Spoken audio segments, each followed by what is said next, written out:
to the Monday, September 28th edition of Track Announcer's Notebook. Great to have everyone on board.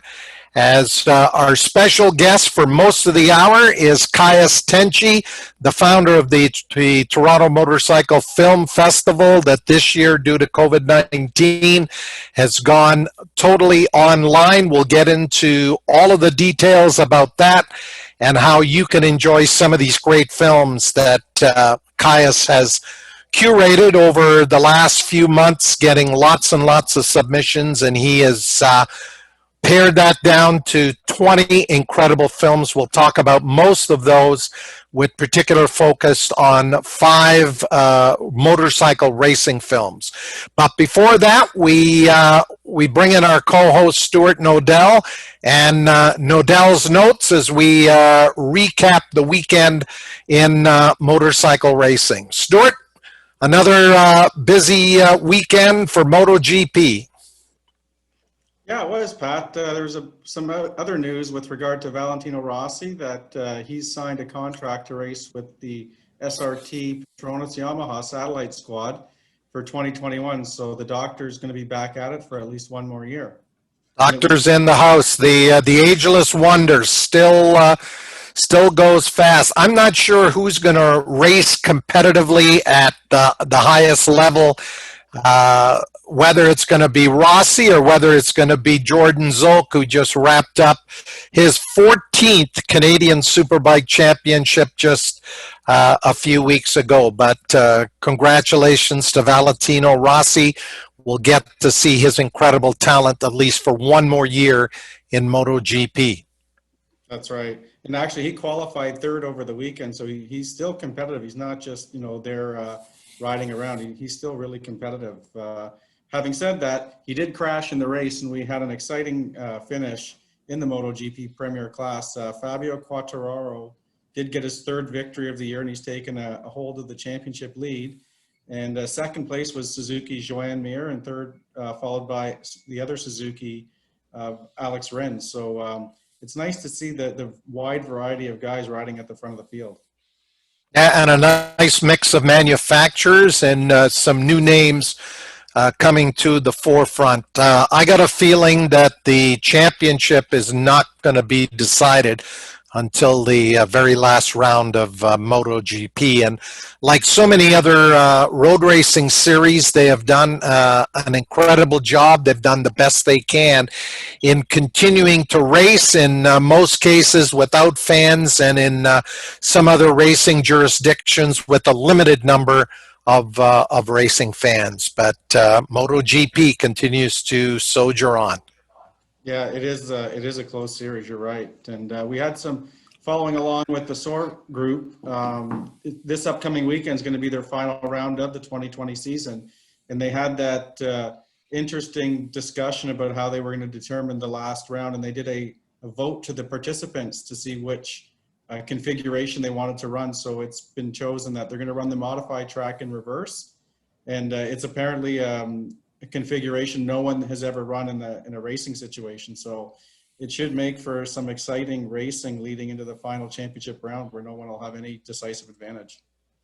And most of the classes there, from what I understand, Stuart, the championship is going to go right down to the final race there on Sunday. And a tip of the announcer's cap to Ken McAdam and his entire crew, who have done just a great job, where they've been able to put together 6 rounds of that championship, and it all wraps up this Sunday. I believe they are still allowed to sell 100 spectator tickets. So if you're interested in catching the racing, I think you need to get hold of the people at Grand Bend Motorplex, and they can hook you up. Hopefully they still have some tickets left for the racing on Sunday. Yeah, that's right, Pat. And then going along with SOAR, I'll let you continue here, but it's going right down to the wire. But this is the one class we've really spoke about all season long. Yeah, indeed. David Mckay, a very talented rider who does compete in selected CSBK rounds when they do happen.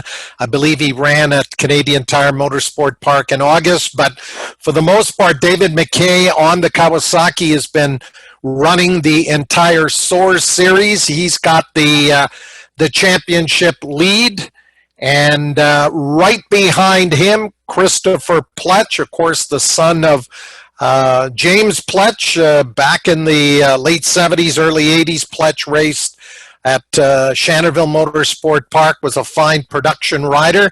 And of course, Elliot Vieira, Guyanese-born Canadian rider, right there. And it looks, again, that championship, looking at how close it's been all season long, probably last lap on Sunday is how they'll decide that premier class in the Superbike Depot Pro Sport Bike Championship. So all the best to David Mckay, Christopher Pletch, Elliot Vieira, and all of the other competitors out at Grand Bend Motorplex this coming weekend. I know I've been promising to get out there, Stuart, but we've got the schedule. We're going to be leaving Toronto about 6 a.m. Sunday morning. We'll get to the track just in time for the final practice and warm-up sessions, and hopefully they've got a nice dry and nice fall day to wrap up the championship. Yeah, for sure. Hopefully we've had some great weather this past week in the area, so hopefully it continues through this weekend so the guys can get in one final good weekend of racing. And of course, the American Flat Track Championship, speaking of a race organization that's done an incredible job of stick handling its way through COVID-19. They started back at Volusia County Speedway, just about 40 minutes northwest of Daytona International Speedway, to kick off their championship. They've pretty much put together a series of doubleheader weekends, racing Friday and Saturday. And this past weekend was the Dallas Half Mile, where reigning champion Briar Bauman won both of those races. He's got a sizable points lead of 34 ahead of Jared Mees. So unless Bowman has a real problem in the final three events, and those are coming up in the next 3 weekends, they run this coming weekend is the Atlanta Short Track, then it's on to Charlotte Motor Speedway for a half mile, and then on the 16th and 17th of October, they're in Daytona. Now, back in March, the American Flat Track event was supposed to be their kickoff, the Daytona Tt. That, of course, got canceled due to COVID-19. They've gone back to the old Daytona Short Track that they built many, many years ago, just off of turns 1 and 2 of the Super Speedway, and that's where they'll be running on October 16th and 17th. And again, those final 2 rounds probably is going to wrap up most of the championships, not only in Super Twins, but also in American Flat Track Singles and Production Twins. So again, great job being done by the people with American Flat Track. Yeah, that's great, Pat. Stuart? Yeah, their series seems strong. That's really all the racing we've got to cover for last week. Well, the season is starting to wind down in many forms of competition. But as we said off the top, this show tonight will really focus on the 4th Annual Toronto Motorcycle Film Festival. It is online in 2020. Here you see the dates, October 1 to 10.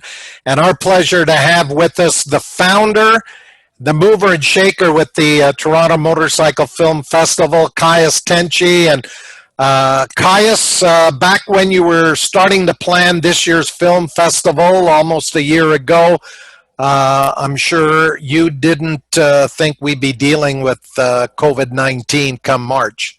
No, absolutely not. Last year was a banner year for us. We had sold out every single one of our screenings. So we were looking to go bigger this year. And instead, we seem to be going in the other direction and had to pivot to move to platform.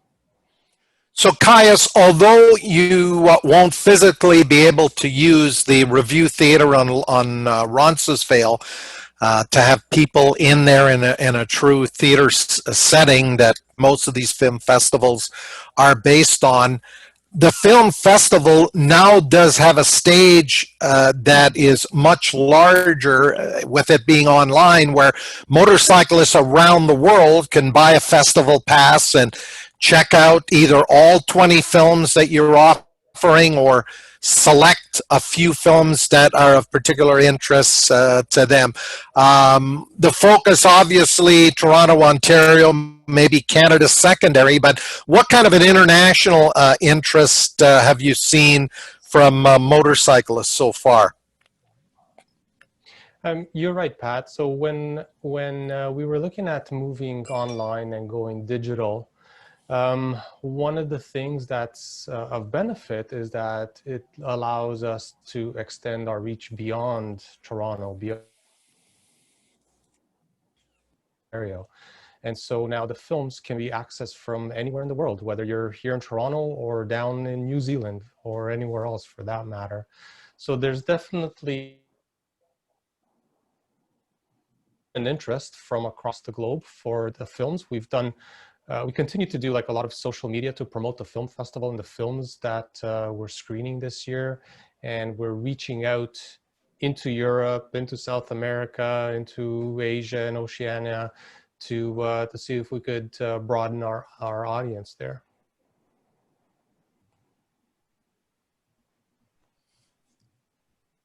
We've lost you, Pat. We can't hear you. Maybe turn down the volume a little too low. How's that?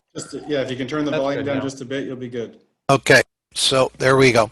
So yeah, later on we'll give out a discount code, so those folks listening in tonight can get 20% off a festival pass. And as we said, you've got 10 days to watch all these great films. There's a total of 20 films, a combination of shorts and feature-length films. And I know for someone who has sat in the review theater through the first, second, and third years of the film festival, they are top quality films. Totally enjoyed the film festival, and I look forward to doing it online in 2020. So, Caius, before we look at some of the racing films that I thought our audience would be of particularly interested in, when did you start working on this year's film festival? Did you take a couple of months off, or after last year's film festival was over in October, you jumped right into the process? I mean, I took a couple of months off. When the festival was done last year, I was physically done. Like, I needed a mental break from everything that has to do with that. Okay, just losing Caius. Started it up again. Am I back? Yep, you're back. Okay, great. Just lost you for a minute. No problem. So I'm not sure where we cut off, but I did take a little bit of a break after last year's festival because you do get burnt out. There's lots going on during the festival and everything leading up to it. And then probably I would say in December, I started thinking about it again. And by January, we had confirmed the dates for this year and the venue, and started then reaching out to filmmakers and opening up our submission windows so that we can start getting film submissions for this year. How many of the filmmakers and people, those contacts you developed in the first 3 years, did you go back to in terms of getting submissions for the 2020 Toronto Motorcycle Film Festival? I mean, the filmmakers that have participated in the film festival in previous years, they've become part of like our family, our extended family. So we're constantly in contact with them in terms of what they're doing, what we're doing, and we stay in touch. The filmmakers that have submitted films in previous years, they don't always work on motorcycle related movies. They could be working on other projects, other films, but we stay in touch. One of the good things, though, is that, again, our reach out into the filmmaker community has expanded. So in first year, it was all about me reaching out to filmmakers, explaining what we're trying to do, asking them if they would consider sending their films to us. Now it's a combination of both. So filmmakers or the filmmaking industry, specifically those that are producing the type of content that we would use, are aware of our film festival, so they automatically start sending movies to us without us reaching out to them. And at the same time, I'm still keeping tabs of what's happening in that space. And if I hear about some project that's about to kick off, or maybe something is in early funding stages, I do reach out to the filmmakers and let them know about the festival and ask them to keep us in mind. Sometimes I stumble across something that's already been completed and I reach out to them. So it's a combination of both. In all, how many total submissions did you look at before you got down to the 20 that you've curated for this year's film festival? So in general, for the past 3 years, we've received about 60 submissions every year. This year was just slightly under that. I don't remember the exact numbers, but it was like in the mid 50s. Okay. I am worried, though, about next year. I don't know what's going to happen there, because with COVID, the ability to make films, and which requires getting together with other people, was challenging. So we'll see what next year is going to produce. Well, you can always do what some of the television networks have been doing: pull some of the best films from years 1, 2, 3, Yeah. and do some reruns. I think Stuart has put up some visuals as we went through the list of films that I selected about 5 films that had a real racing foundation to them, if you will. And the one thing I'll say about the film festival, even though I'm an immense race fan, I found some of the other films that were motorcycle based, but the story was far more universal. And we'll touch on what some of those films are. They're not racing films. They may have a motorcycle as part of it, but I think it tells a much wider story, a more human story. So Yeah. these were the 4 of the 5 films. There's one other that's called, let me check mine, The Duchess of Speed, that we'll touch on. But let's go to the film called Fast Eddie, about AMA Hall of Famer and racer Ed Fisher. Yeah. The gentleman there on the right. That's an 11-minute short. What's the content of that film other than celebrating this incredible gentleman and motorcycle champion? It is, yeah, it's exactly that. It's celebrating Ed Fisher. So my understanding is this is the first time he's ever done an interview in 60 years. So that's a milestone right there. But let's just focus on one of the first things that you said. He's 94 years old. He still rides and he still races. He still races at 94 years old. So in this movie, the filmmaker interviews Ed, and they talk about, his history growing up, his passion for motorcycles. We get a tour of his garage, and there's some amazing motorcycles in there. And we see Ed ride, and he's this really humble, down-to-earth, soft-spoken guy. I mean, this movie, if it doesn't put a smile to your face, nothing will. And at the end of it, you just want to go and like give Ed a big giant hug, because he's just this totally lovable character. Like you cannot help but fall in love with Ed when you're watching this movie. And Caius, I know this year Ed was at Daytona. In fact, I saw him at the Daytona 200 monument event on the Wednesday. That was just a couple of days before everything with Bike Week, including the Daytona 200, got canceled. But he is an amazing young man, always comes and supports those events. I've had the pleasure of announcing some of his ARMA vintage races where he does race from time to time. And I'm not sure if it's covered in the film, but his son, Gary Fisher, was a great 250 Grand Prix rider back in the late 60s, early 70s, I believe, on a factory Yamaha. So that's certainly one of the films that that I'm going to be looking forward to viewing online. And that's 11 minutes. So that's one of the many great shorts that are part of the film festival. Yeah. Now let's go to the Speedway visual we see there, and that is a film that covers Speedway racing in the UK following the Glasgow Tigers, where unlike individual riders, different cities and towns have an actual race team that runs on the circuit.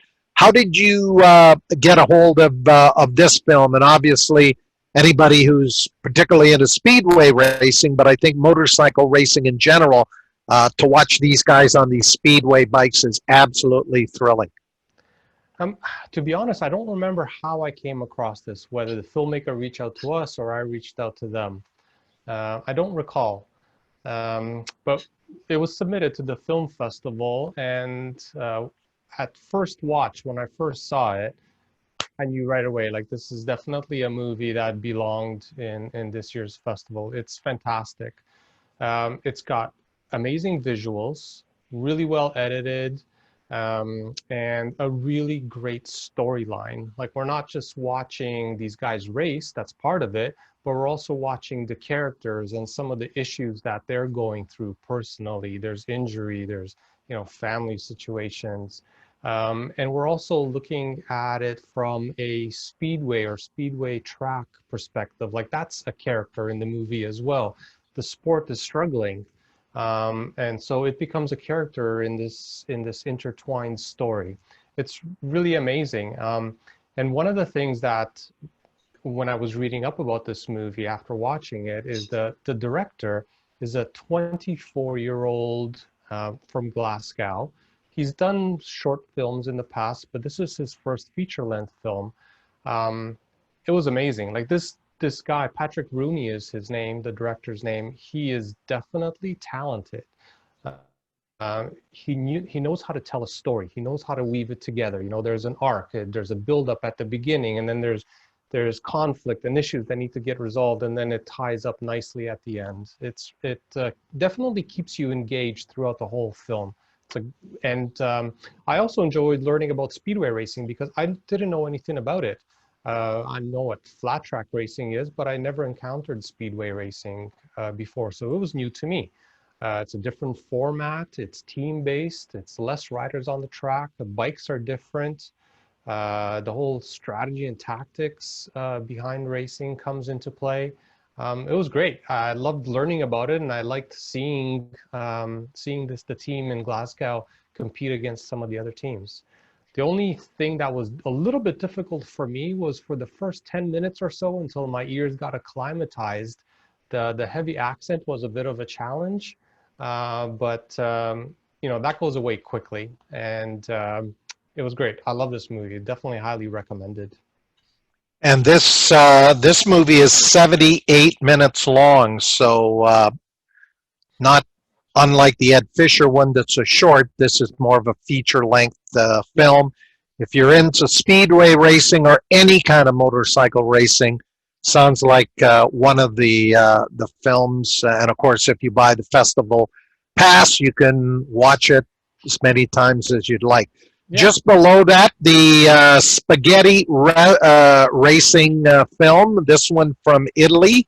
And I know over the years you've had a number of great films come out of Italy, and this is one of those films. Tell us a little bit about this. I know it's about Italian racing, but I think it probably goes much deeper than just motorcycles on a racetrack. Yeah, definitely. So this movie is very interesting. It's very Italian in nature. There's no real story here. But what the filmmaker did is he reached out and connected with 6 different Italian motorcyclists. And the film is all about the passion for the motorcycle and the passion for motorcycle racing. And so in the movie, he follows these 6 characters. One of them is a GP racer. Another one is a man who he is so passionate about motorcycle racing. What he does is he goes to the cemeteries where Italian racers are buried, and he takes care of their cemetery plot. He brings them flowers. He cleans it up.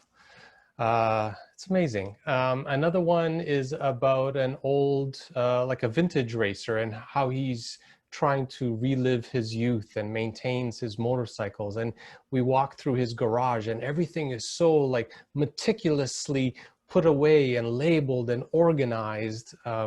So there's that. And then another character is like a young guy who wants to get into stunt riding, so it follows him. So it's really interesting. Like I said, there's no real like story. It's just this. It's almost like you're a voyeur looking into the lives of these 6 very different individuals, but the common thread is that they have this deep passion for motorcycling. So it's just following them, watching them, and really trying to uncover why they're so passionate about motorcycles. It's awesome, and it's different. It's very different from that perspective.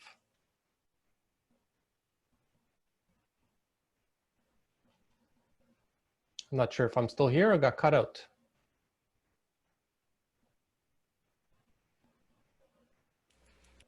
Apologize for the technical difficulties. Can you hear me, Caius? I can hear You're you coming now, through yeah. now, yeah. Yeah. Did I get cut out, Stuart, or am I okay? No, you're still there, Caius. Okay, great. It's just Pat.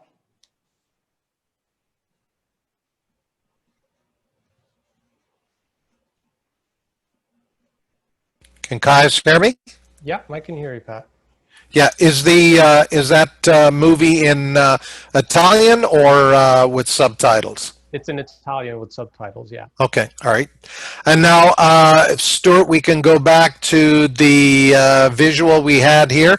I know in the past you've had a number of racing films, including films on the Isle of Man TT, and it looks like this is a relatively new film. Mm-hmm. And the executive producers, Tom Brady, Michael Strahan, are these the world famous football players that are behind this movie? They are indeed. Or this film? Yeah, they are indeed. They have this company that they put together called The Religion of Sports, and they produce different documentaries and series based on different sports. And this was one of them, where they follow the Isle of Man race and some of the characters in it. How does this film, how is it similar, or how is it different to some of the other Isle of Man films you've had at previous Toronto Motorcycle Film Festivals? Does this take a different look at the Isle of Man and the danger of racing there? Yeah, I mean, there's similarities and there's some differences as well. So we've had, a couple of years back, we had a movie called Three Wheeling, which took place at the Isle of Man. That was all about sidecar racing at the Isle of Man, which was fantastic. And we were lucky enough to have the producer of that join us, come all the way from Isle of Man to Toronto. Good old days. This movie follows the Isle of Man TT race, and in particular, it looks at 2 different racers. One of them is a sponsored racer, the other one is a privateer, and really looks at them from the perspective of why they're racing. So it's really more about the danger of Isle of Man TT racing. It doesn't glorify it, and there's not a lot of footage with, you know, racing accidents or anything like that, but everyone knows, like the racers going into it, they know the challenges and the dangers that lie ahead of them. A lot of them have families who are there at the race as well. So the movie is interspersed with incredible racing footage, as you could imagine. And this was done by a professional video team. So it is top notch in terms of quality and production value. So the movie is interspersed with that amazing footage, amazing storylines, but then this real human aspect of, you know, how the racer struggles with their desire to push themselves, to lay everything on the line in order to get that top spot, versus sometimes the guilt that they're feeling, putting their lives at risk at the expense of their families. So there was one other racing film, The Duchess of Speed, following Maria Elisat, German lady racing in their historic championship. Believe that is a shorter film. What can you tell us about The Duchess of Speed? Yeah, so for me, I connect with this movie right away. I have a daughter who's just about to turn 16. So in this movie, it was about this young girl. I don't know how old she is, but she's got to be at least in her early 20s, not older than that. And she got into motorcycle racing because her dad races. And so it's really about her pushing boundaries, you know, preconceived notions about what girls can or shouldn't do. And with the support of her father. So it's really about the relationship between the two of them. And I really like that because I have a daughter and I can relate to that. And we've touched on sort of the 5 more hardcore racing films about everything from Ed Fisher to this brand new Isle of Man TT. Sounds like just some of the racing footage is going to be pretty amazing. Yeah. So I think for me, those 5 films is worth the price of admission. I should go out and get a festival pass, and then all of the other films are a bonus. I went through the list, and there's a couple that piqued my interest, and maybe you can talk a little bit more about those. They're not motorcycle racing films. The first one is When the Road Ends, Lost in the Pacific. What can you tell us about that film? That's a little over an hour and a half. So that's one of your feature films among the 20. Yeah. So before I get into that movie, I just want to say one of the things that I look for when we get movies and decide which ones we pick, yes, they need to be about motorcycles, or motorcycles have to have a prominent role in the film, but it's not about the motorcycle. It's all about the human story. Like, it's got to have a story, and it's got to be something that we can relate and connect with. You really don't have to be a motorcyclist to like these movies. I bet you if you take anybody, motorcyclist or not, and have them watch some of these movies, they will connect and love them. So with that said, When the World Ends, this is a crazy story. There's a gentleman, his name is Dylan Wickrama, who does a lot of adventure rides, and he went on a 3-year ride around the world. I don't know how many 200,000 plus kilometers I think he rode in those 3 years. And in one of the last legs, he was going from the top of Alaska down to the bottom of Argentina. So as you make your way down, when you get to Panama, the road ends there. Like, there's no more road. It stops at the Darien jungle, which is a really thick jungle that's roadless. It's dangerous because of the wildlife there. It's dangerous because of the landscape, because it's mountainous, it's swampy, there's rivers.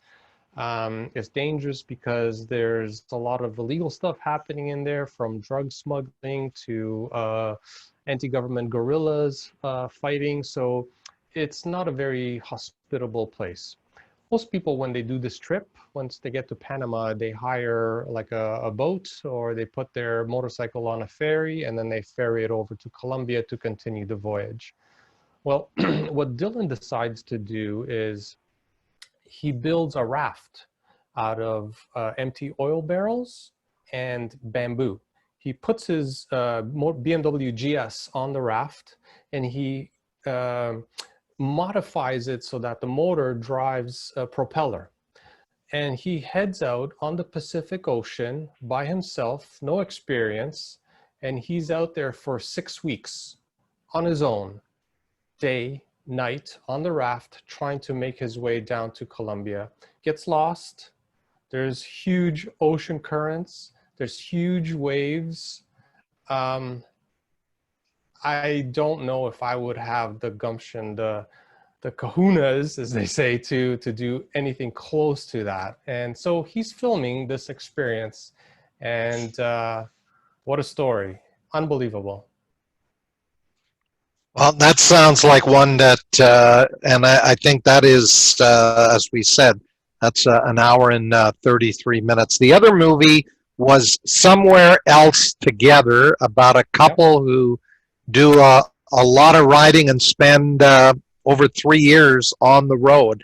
That is a long time together, and I guess they lasted 3 years and enough time to make this into one of your feature movies. What can you tell us about that film? So back in 2016 or 2017, the main character, his name is Daniel Rintz, from Germany. He produced another movie. His first movie was called Somewhere Else Tomorrow.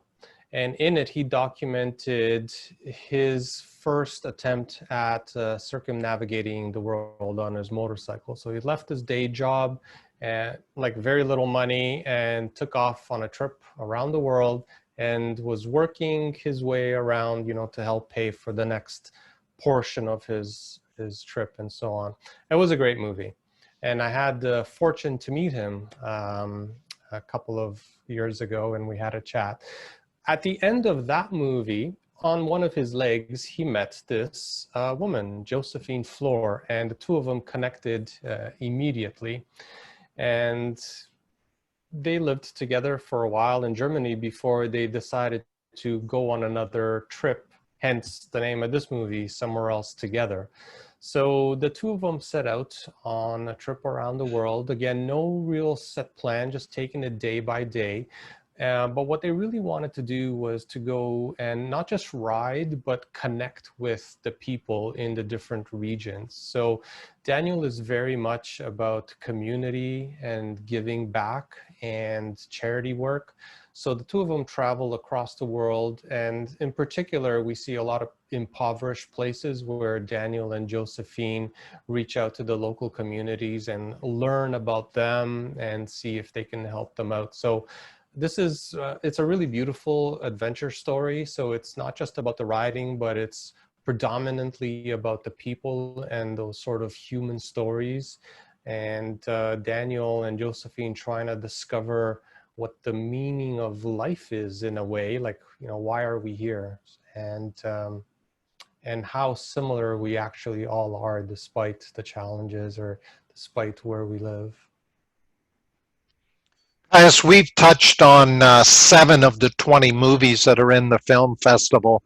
Some of those may be your favorites, but are there 2 or 3 other films that are part of the group of 20 you've put together that you were particularly enamored with? Yeah, so there's one Canadian movie that jumps to mind right away, which is called Biker Bob's Posthumous Adventure.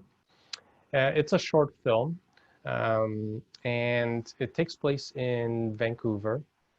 And the story goes something like this. This couple are walking along the beach one day, and they come across a bottle, and it has notes in it, like a note in it. So they unravel it.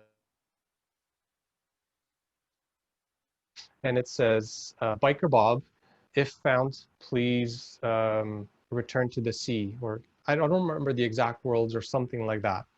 And on the back of the note, it said, and it was in different handwriting. It was like a newer handwriting. And it said, I found Bob. He seemed like the kind of guy that likes trips. So I took him out on a trip. And so what ended up happening is that this bottle was found, taken on a ride somewhere in Canada, taken to a bar for drinks, tossed back into the sea, and then found by another person, and so on, and so on, and so on. And so in this movie, all of these people that found Biker Bob and took Bob out on an adventure reunite, and reunite also with Biker Bob's wife, who is surprised that this bottle was found and is surprised by where Bob has ridden to posthumously. I mean, it's an awesome story. It makes you smile. It's warm-hearted. It's wonderful. What a different motorcycle story. I mean, there's not a lot of motorcycles in it, but it's about a motorcyclist. So it's awesome. And again, for those tuning in tonight, if you have any questions, suggestions for Caius in terms of maybe a movie you know is in production, being made about a certain event or a motorcyclist, feel free to jump on the Q&A and send that information through, and we'll try to get to it before we wrap up at 9 o'clock. Let's go to Stuart for a moment. Stuart, I don't believe you've been to any of the previous 3 motorcycle film festivals. As a newbie, with some of the films we've talked about tonight, what is your impression? Actually, listening to Caius explain the stories of the movies is quite interesting to me. He kind of explains what the story's about and sort of the principles in them. And I'm looking forward to getting the pass and checking a few of them out myself, since, you know, at home, I don't subscribe to cable or anything. So I'll definitely get the on-demand piece of it and sit back and enjoy some films. Well, Thanks, for someone who's not getting to go to Daytona this October, that'll be my motorcycle racing fix from October 1st to 10th. Stuart, there's any other questions or comments have come in? No, I think like everybody else, I'm just sitting back and listening to you and Caius explain these awesome films. So I'm looking forward to just hearing more about them. I really want Caius, give them, yeah. Go ahead. God, I jumped in there. I was just going to say, I really want people to give these a try, because one of the challenges maybe that we have is that people don't really understand what a motorcycle movie is. And it's not guys that have strapped a GoPro camera to, you know, their helmet and gone riding. These are movies. They just happen to have the things that we love in it, which is motorcycles.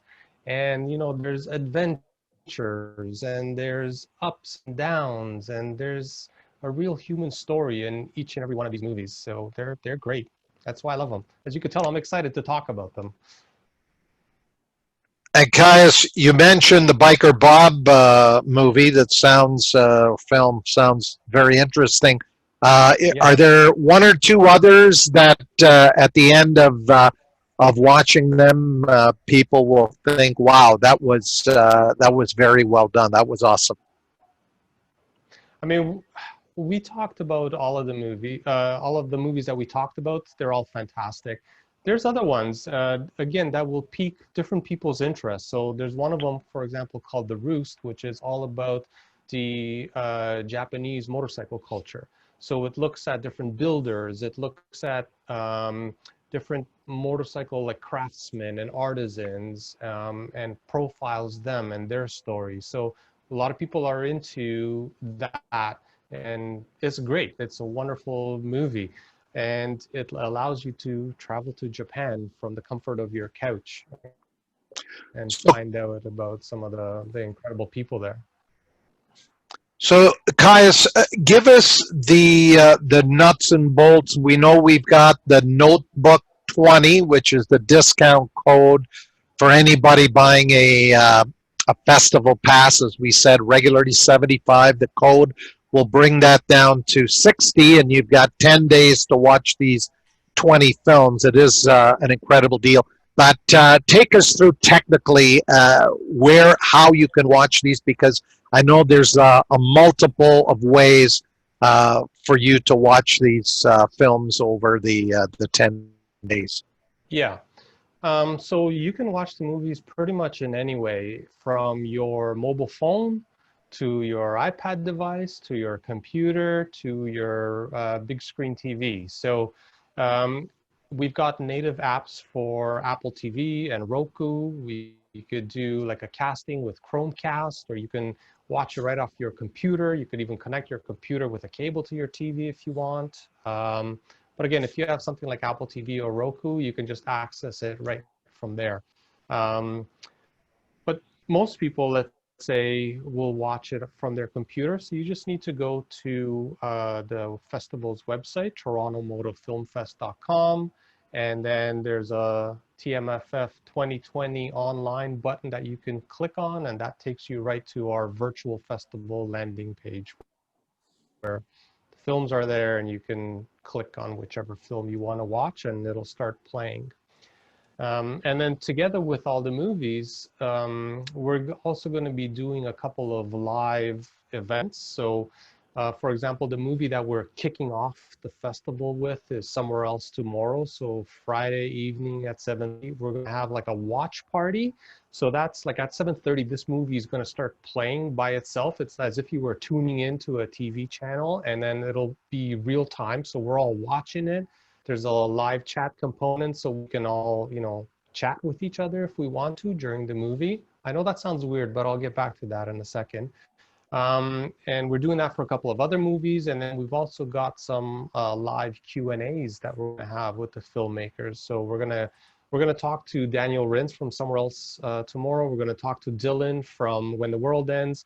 We're having all Canadian filmmaker Q&A panel. So we've assembled all the Canadian filmmakers that are there this year, and we're going to talk to them about what it's like to produce film in Canada and why it's important to make sure that we spotlight our Canadian voice.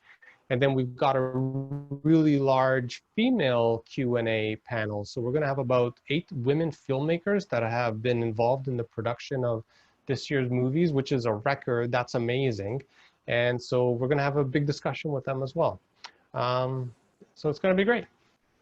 Just one thing I want to add there, in terms of watching it on your computer, if you've got an HDMI cable, because I know I've done this at the cottage watching some content there, that can hook into your large screen TV, and all of a sudden you're not watching it on the small screen on your computer, but you're watching it on a 55 or 75 inch screen, and that's right. That'll make the viewing experience just incredible. Caius, I know last year at the festival you talked about Canadian filmmakers and getting more Canadian films being submitted to the festival every year. Where are things on that right now? You mentioned that obviously COVID-19 has really held up and slowed a lot of productions. Where is the Canadian filmmakers situation right now in terms of producing some quality Canadian-made motorcycle-themed films? Well, this year has been a record for us in that regard. So we had 5 Canadian films submitted, and of those 3 were selected to be shown. This maybe doesn't sound like a lot, and believe me, Pat, I wish that it was a lot more than that. I would love to have more Canadian content, but 3 is still a record. I'm happy to receive those. And they're great. So Biker Bob's Posthumous Adventure, as I mentioned, was one of them. Another one's called A Road Less Traveled, which is about ice riding on the ice roads, like in Northern Ontario, Northern Edmonton, and Northwest Territories. Incredible footage in that. And then a third one called The Pilgrimage, which is about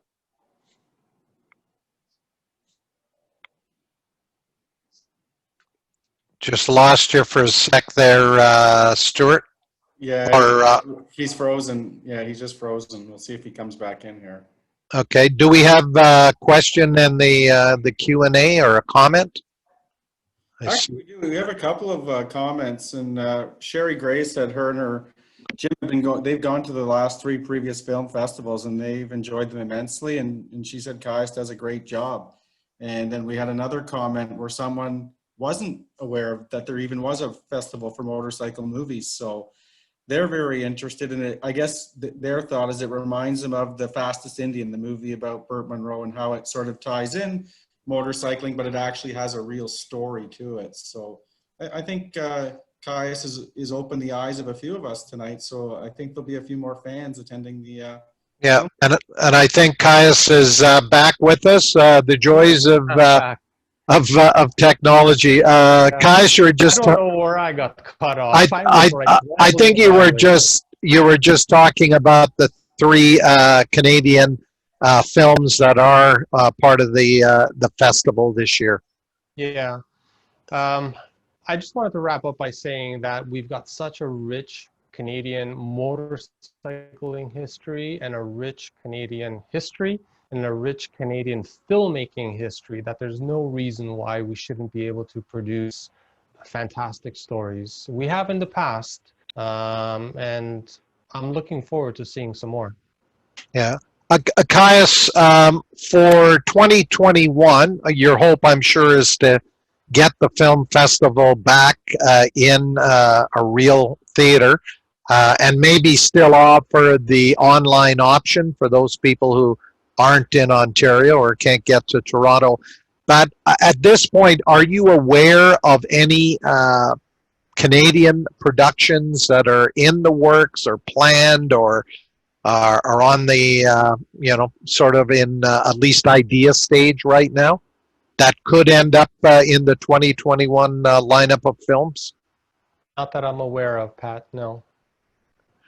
So that special discount of 20%, they just need to put in Notebook 20, and then they have access to all 20 films. And can they watch those films whenever they want throughout the 10 days of the festival, or are the films coming online at different times?